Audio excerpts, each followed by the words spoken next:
کیا آپ کا ادارہ میرٹ پہ چل رہا ہے؟ کیونکہ یہاں پہ تو بہت ساری بھرتیاں بھی سفارش ہو جاتی ہیں، پولیٹیکل سفارش کے بغیر تو نوکری ملتی نہیں، اور اب تو یہ بھی الزام ہے باقی صوبوں کی طرح کہ یہاں بھی نوکریاں پیسوں میں بیچی جاتی ہیں۔ اچھا، یہ بہت اپنے ویسے خوبصورت بات کی ہے، یہ میں بات اب اس کو کرنے ہی والا تھا کہ جب میں 2017-18 میں وزیر تھا تو یقین کر لیں میں وضو میں بیٹھا ہوں، میں سوچ بھی نہیں سکتا تھا کہ کبھی M S, C Os, deputy D Os یہ بھی پیسے دے کے لگیں گے، یعنی تصور نہیں تھا اس بات کا، تصور نہیں تھا۔ اور اگر ہوتا بھی ہوگا تو اتنا چھپ کے ہوتا ہوگا کہ پتہ نہیں چلتا ہوگا۔ اب دکان کے سپر لیکن اسٹور جب بن میں گئی۔ واپس آیا،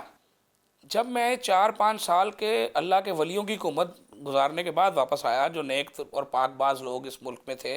جو اللہ کے بڑے مقبول بندے تھے، بزدار حضرت قبلہ سید بزدار صاحب اور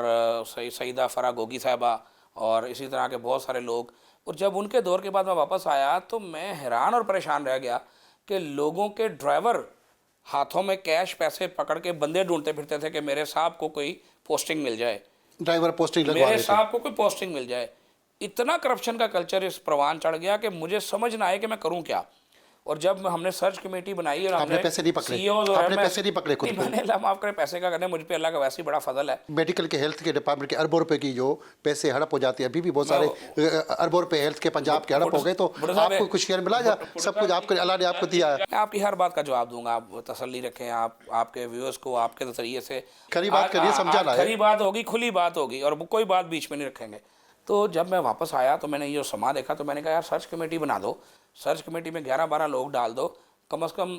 11-12 لوگوں کو بکنے میں وقت تو لگے گا، ایک بندہ تو چلو الزام لگ جاتا خریدا جاتا، 12 لوگ تو اکٹھے نہیں خریدے جا سکتے، تو وہ نظام ہم نے اسٹیبلش کیا جس سے بہت حد تک اس معاملے میں کمی واقع ہوئی ہے، لیکن ابھی بھی میں سچی بات ہے 100% مطمئن نہیں ہوں۔ ہاں، جہاں تک آپ نے بات کی حصے کی، تو ہمیں بالکل حصہ ملتا ہے جی، گالیوں کی صورت میں جو گالیاں پڑتی ہیں، جو پنجابی میں علامے جڑے آندے ہیں انہوں کا حصہ سان ملتا ہے بقایا، ہم نہ ہم کسی حصے میں انٹرسٹڈ ہیں، اور نہ ہی اللہ کی ذات کبھی لقمہ حرام جو ہے وہ کھلائے۔ اللہ کی ذات اپنی جناب سے جو ہے مجھے اور میری اولاد کو جو ہے ہمیشہ رزق حلال سے نوازے، اور یہی دعا میں آپ کے لیے بھی کرتا ہوں، یہ دعا میں سب کے لیے کرتا ہوں، کیونکہ جو رزق ہمارے نصیب میں لکھا ہوا مل کے رہنا۔